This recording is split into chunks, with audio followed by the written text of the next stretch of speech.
Instituti i Statistikave Kombëtare ka publikuar të dhënat e fundit mbi aksidentet rrugore në vend, duke evidentuar një rënje të lehtë të tyre gjatë 3 mujorit të parë të vitit 2026.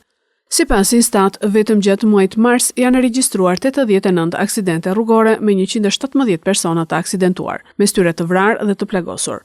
Në krahasim me të njëjtën periudhë të një viti më parë, aksidentet në periudhën janar-mars kanë shënuar një ulje prej 6.3%, një tregues pozitiv, por ende larg niveleve të dëshiruara për sigurinë rrugore.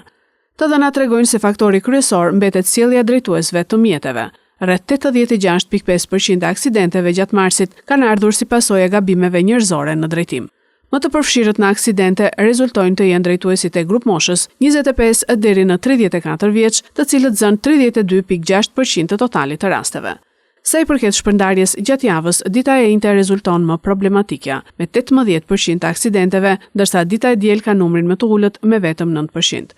Ndërkohë orari më kritik mbetet ai pasdites, nga ora 17 deri në 19, ku regjistrohet dhe përqendrimi më i lartë i aksidenteve me 23.6% të totalit. Ekspertët e sigurisë rrugore theksojnë se pavarësisht uljes së lehtë të shifrave, nevojitet më shumë ndërgjegjësim dhe respektimi i rregullave për të parandaluar humbjet në jetë dhe dëmtimet në rrugë.